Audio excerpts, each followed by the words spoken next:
Because I suppose what it comes down to is that even though they are the enemy, they're But humans. They're young men, probably like you were that's a just young the man. same, yes. I had some work done after I'd had my house built, and an Italian man was doing the cement work, and he was telling me how he was taken prisoner into Brook, and he came out to Australia and he worked on a dairy farm, and the people treated him just like one of the family, and he couldn't get back to Australia quick enough after the war.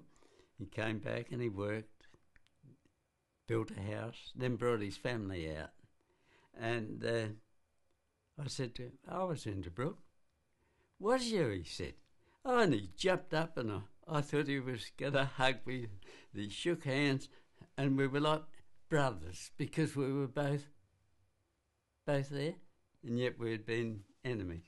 Now, his children will just be Australians, just like everyone else.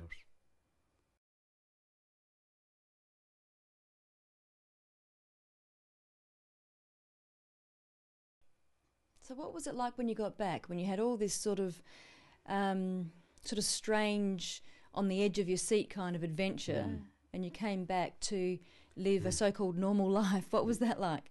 Well, as I say, fortunately, I met a young lady, and it made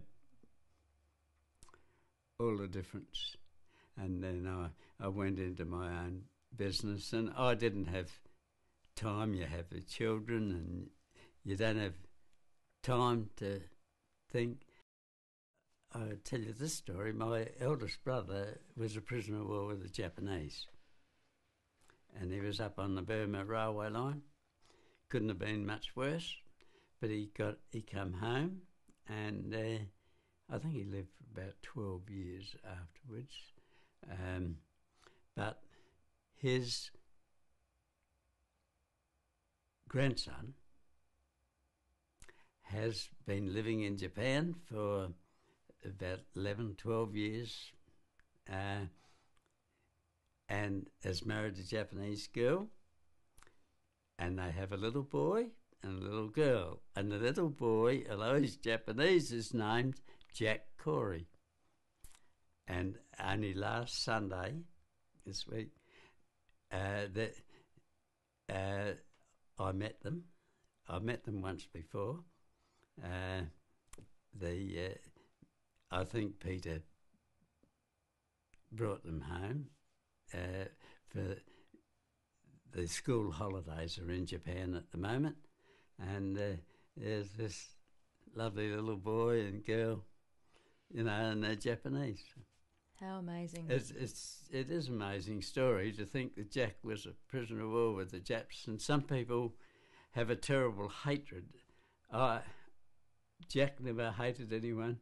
I've never hated anyone, but some people do carry a bit of hatred. I think to be friendly and to laugh with people is one of the big things in our life. And one of the reasons why I think I'm still living, because I've always been happy.